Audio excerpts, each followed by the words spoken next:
ఒకప్పుడు పేదలు తినే ఆహారం అనుకునే చద్దన్నం ఇప్పుడు అమెరికా రెస్టారెంట్లలోనూ దొరుకుతుంది. కర్డ్ రైస్ అంటూ అమ్మేసే ఈ చద్దన్నంతో ఎన్నో పోషకాలు శరీరానికి అందుతున్నాయి. ముఖ్యంగా బయట ఎండలు మండిపోతుంటే కడుపులో చల్లగా ఉండేందుకు ఆహారాన్ని తీసుకునేవారు ఖచ్చితంగా తినాల్సింది చద్దన్నం.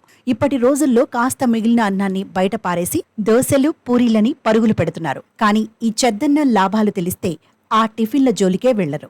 ఎంత తిన్నా శరీరానికి బలం కన్నా నీరసంగా అనిపించే ఈ వేసవి కాలంలో ఈ చద్దన్నం లాభాలెన్నో. మన శరీరానికి ప్రోబయోటిక్స్ చాలా అవసరం. పొట్టలోని మంచి బ్యాక్టీరియాను పెంచేందుకు ఈ ప్రోబయోటిక్స్ అవసరం పడతాయి.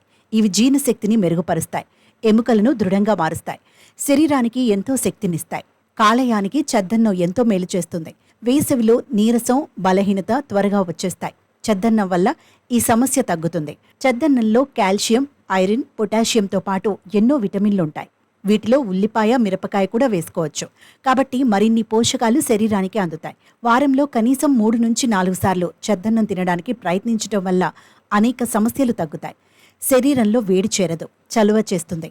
అలాగే ఉదయాన్నే చద్దన్నం తినటం వల్ల రోగనిరోధక శక్తి పెరుగుతుంది. అల్సర్లు, పేగు సంబంధిత సమస్యలు తగ్గుతాయి.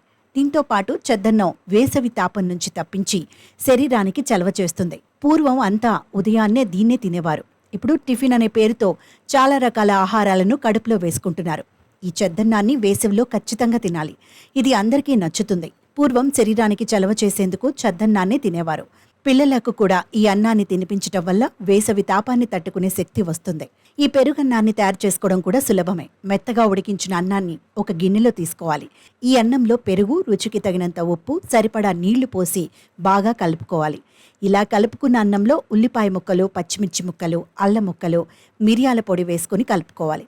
అనంతరం ఆవాలు లేదా జీలకర్ర గింజలతో తాలింపు వేసి అన్నంలో కలుపుకుంటే పెరుగన్నం రెడీ. దీంతో పాటు రాత్రి కలిపి పెట్టిన పెరుగన్నాన్ని ఉదయం తీసుకుంటే జీర్ణ సమస్యలన్నీ మటుమాయమవుతాయి. పాలు లేదా మజ్జిగను కూడా దీని తయారీకి ఉపయోగించవచ్చు.